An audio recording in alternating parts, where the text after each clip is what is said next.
ধর্ষণের বিরুদ্ধে আজকের ঐতিহাসিক মানববন্ধনে উপস্থিত ইসলামী ছাত্র শিবিরের শাখা এবং কেন্দ্রীয় পর্যায়ের নেতৃবৃন্দ, আইন শৃঙ্খলায় নিয়োজিত ব্যক্তিবর্গ, ইন্টেলিজেন্সের ব্যক্তিবর্গ, উপস্থিত সম্মানিত সাংবাদিক বন্ধুগণ, আসসালামু আলাইকুম ওয়া রাহমাতুল্লাহি ওয়া বারাকাতুহু।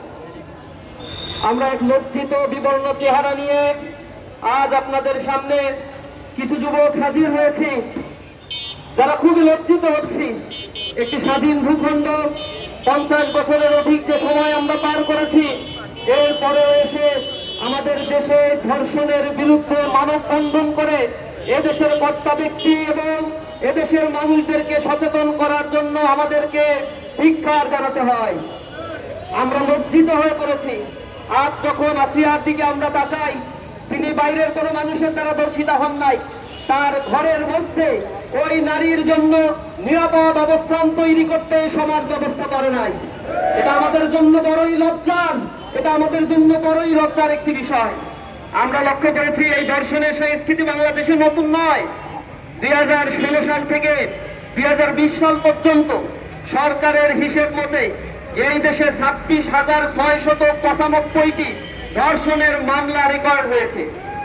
2020 সাল থেকে 2024 সাল পর্যন্ত 6,400-র অধিক ধর্ষণের ঘটনা এই বাংলাদেশে রেকর্ড হয়েছে, যার মধ্য দিয়ে 3,471টি ঘটনা ঘটেছে যেখানে 18 বছরের কম নারীদেরকে ধর্ষণের শিকার করা হয়েছে। কিন্তু আমরা এর কোনো বিচার পাই নাই।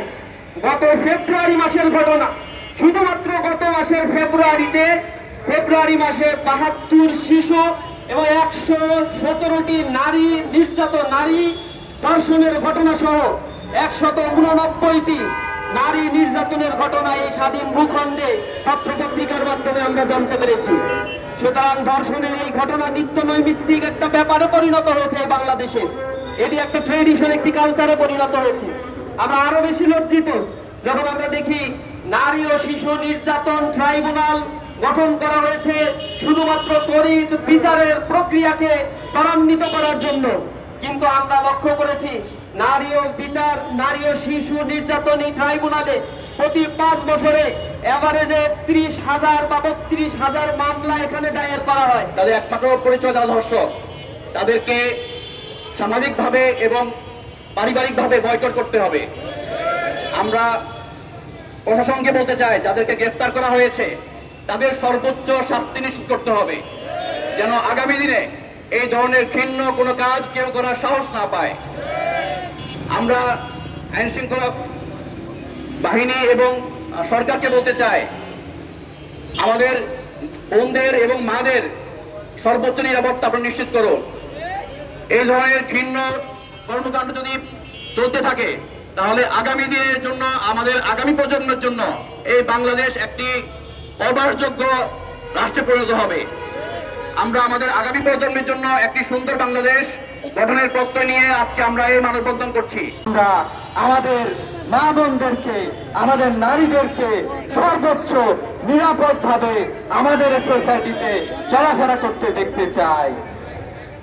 প্রিয় উপস্থিতি, আমরা শুধুমাত্র ধর্ষণের বিচার না, বরং আগামীতে কেউ যাতে ধর্ষণের চিন্তাও না করে সে ধরনের একটি সমাজ ব্যবস্থা প্রতিষ্ঠিত করতে চায়। এই জন্য আমরা বলতে চাই যে আমাদের লড়াইটা অনেক বড়, শুধুমাত্র বিচার না, সেই সাথে আমাদের শিক্ষা ব্যবস্থায় পরিবর্তন দরকার। যে শিক্ষা ব্যবস্থা আমাদেরকে নীতি নৈতিকতা শিখাবে।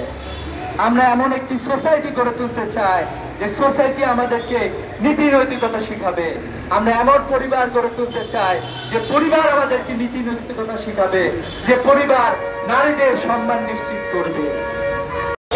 বাংলাদেশ ইসলামী ছাত্র শিবির আজকের এই মানববন্ধনে উপস্থিত আছেন শহীদি কাফেলা বাংলাদেশ ইসলামী ছাত্র শিবিরের সংগ্রামী সেক্রেটারি জেনারেল নুরুল ইসলাম সাদ্দাম ভাই, উপস্থিত কেন্দ্রীয় নেতৃবৃন্দ এবং উপস্থিত সংগ্রামী ছাত্র জনতা, উপস্থিত সাংবাদিক বন্ধুগণ, প্রশাসন, আসসালামু আলাইকুম ওয়া রাহমাতুল্লাহ।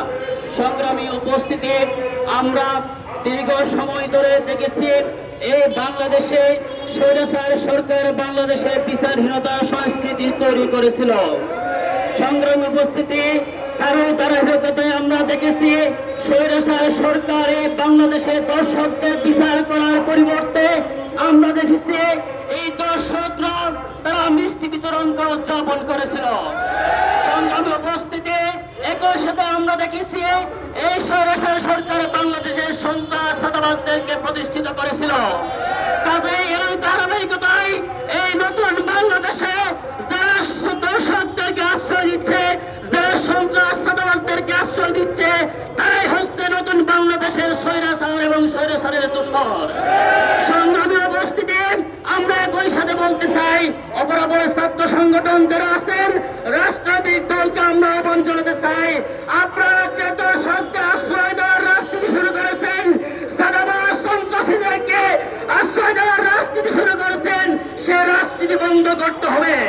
সেই রাজনীতি যদি আপনারা বন্ধ না করেন, এই বাংলাদেশের তৌহিদি জনতা শেখ হাসিনা এবং তার দোসরকে যেভাবে বাংলার মাটিতে কবর রচনা করেছে, আপনাদের সেরকম কবর রচনা করবে বাংলাদেশের মাটিতে।